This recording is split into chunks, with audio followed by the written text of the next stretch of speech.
शिकायत है नोटिस से और जिनको ख़तरा है अपने घर के डेमोलिशन का, वो 3 दिन के अंदर, जैसे और लोग आ चुके हैं, हाई कोर्ट आए हैं या लोअर कोर्ट गए हैं, वैसे 3 दिन के अंदर वो यही रिलीफ जो है उसको मांगने के लिए जिस कोर्ट में जाना चाहते हैं वहाँ चले गए। सर, ये सुप्रीम कोर्ट का केस था और ये हाई कोर्ट में किसने डाला? वजह से, क्योंकि सुप्रीम कोर्ट का केस था, इसलिए बड़ी एहतियात से यह हाई कोर्ट कह रहा था कि हम ऐसा ना कुछ करें जिससे ये लगे कि हम सुप्रीम कोर्ट में दखल दे रहे हैं, तो इसलिए बहुत एहतियात से उन्होंने फैसला किया।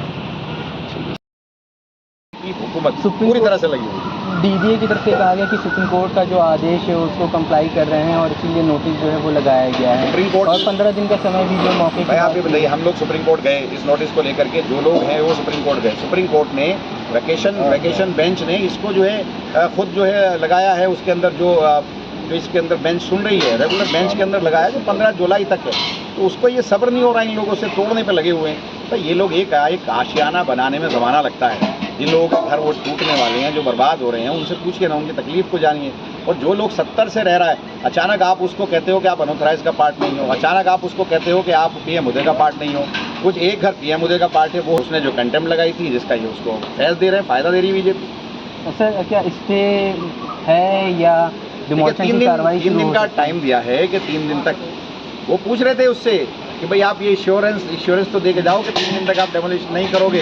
तो डीडीए की जो वकील है वो 3 दिन भी नहीं दे रही थी वहाँ। आपने भी सुना, वहाँ सारे लोग थे, वो 3 दिन देने को तैयार नहीं, उनका तो बस नहीं चल रहा, नहीं तो रातों रात तोड़ दें। अब जो डिवीजन बेंच ने कहा है कि 3 वर्किंग डेज में सारे लोग, जो लोग भी इफेक्टेड हैं, जिनके नोटिस लगे हैं, वो किसी भी कोर्ट में आ सकते हैं, उनको आज़ादी अपने जो डेमोलिशन के जो नोटिस लगे हैं उसको वो चैलेंज कर सकते हैं। तो क्या कोई कोर्ट में स्टे लगाया है, कोर्ट की तरफ से कोई स्टे लगाया गया है डेमोलिशन राइट पे या नहीं? तो उन्होंने 3 दिन का टाइम दिया है, तो मैं मान के चल रहा हूँ कि जाहिर सी बात है 3 दिन का वक्त तो तमाम एजेंसीज देंगी, ऐसा तो नहीं है। जब कोर्ट ने कहा है कि 3 वर्किंग डेज में अपना सारी जो एप्लीकेशन, हम तो स्टे के खिलाफ, उसके डेमोलिशन के खिलाफ ही तो आए थे, तो मान के चलिए ये 3 दिन तो हैं।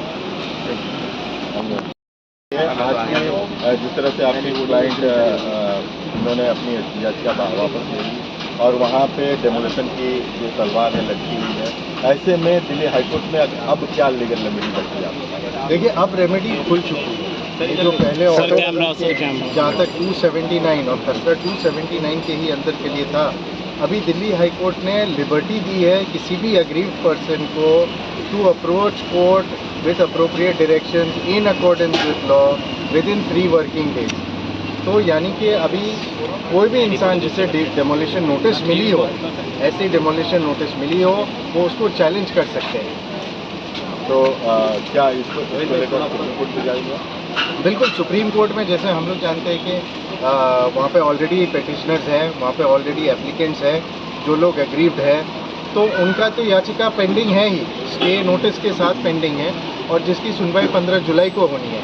लेकिन उसके बावजूद जो लोग आगे बढ़ कर के जो जानते हैं कि उन लोग को डेमोलिशन की नोटिस मिल रही है या डेमोलिशन से वो परेशान हो सकते हैं या कोई भी उनकी कार्रवाई से ये हो सकती है, तो उनके लिए भी एक ऑप्शन आगे है। हमारे साथ मौजूद है आंसू खान, जो इस केस को देख रहे हैं और ओखला के एक लोकल नेता भी। आज क्या हुआ कोर्ट के अंदर, कोर्ट ने क्या कहा? सर, मैं केस को नहीं देख रहा था, सलमान खुर्शीद साहब सीनियर लॉयर थे, वो इस केस को देख रहे थे, मैं उन्हीं के साथ आया था। मैं खुद पेशे से वकील भी हूँ और सोशल वर्कर भी हूँ। इसमें हमें 3 दिन की राहत मिल गई और सबको मैं मुबारकबाद देना चाहूँगा। लोग, जनता बहुत परेशान थी। मेरे ईद पे भी जब मैं वहाँ पहुँचा मुरादी रोड, तो किसी ने ईद नहीं बनाई, ना किसी ने बकरा ख़रीदा, ना किसी ने कुर्बानी करी, बहुत बुरी। और कुछ ऐसे लोग थे मुरादी रोड पे जिनकी बच्चियों की शादी थी ईद के बाद। अब बताइए आप, वहाँ डेमोलिशन ना डीडीए की जगह, जो 1970 से वहाँ लोग रिहाइश है, जिन लोगों की रजिस्ट्री है बहुत से लोगों की वहाँ पर, तो वहाँ ऐसी जगह डेमोलिशन करना, इसमें देखिए इन सब चीज़ों में पूरे ओखला की आवाम को एक होना पड़ेगा। देखिए, ये अभी टेस्टिंग है, ये टेस्टिंग है इनकी, इसमें एक नहीं होगे तो ये और जगह, इसके बाद अबुलफजल शाहीन बाग का नंबर आएगा, बिजौरी फार्म नूरनगर का नंबर आएगा। तो इसमें हमें सब लोगों को एक होना है, पीसफुल तरीके से, कोई ऐसी बात नहीं करना है। और सब लोगों से अपील करूँगा जिन लोगों का आया है वो रीड डालें और कोर्ट जाएं इस चीज़ में। अब 3 दिन का हमें टाइम मिल गया है और बहुत खुशी की बात है, सलमान भाई ने बहुत अच्छा आर्गूमेंट करा। यहाँ अमानत भाई ने PIL डलवाई थी सलमान भाई से, तो इसकी मैं मुबारकबाद देना चाहूँगा सब लोगों को। लोगों में जो डर है अभी किस तरीके से, आज आखिरी डेट थी, उसको लेके क्या मैसेज देंगे लोगों डर में? रात में मैं वहाँ पहुँचा, करीबन 3 घंटे वहाँ रहा, लोग खाली कर रहे थे, मैंने कई लोगों को रोका आप खाली मत करो, डरे हुए थे।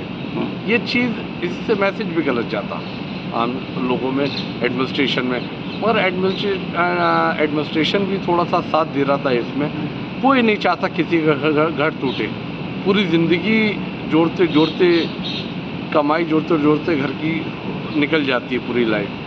घर करना बहुत बड़ी बात है। दिल्ली जैसी जगह में लोगों ने खून पसीने से कमा के घर खरीदा, अब वहाँ DDA का कोई रोल ही नहीं है। अब देखो DDA भी फेवर में थी, वो भी नहीं चाहती तोड़ना, मगर ये जो बीजेपी गवर्नमेंट है ये सब चाहती है पूरी दिल्ली को बर्बाद करना जिस तरह, इसके हम खिलाफ हैं। बहुत शुक्रिया आपका ओखला टाइम से बात करने के लिए।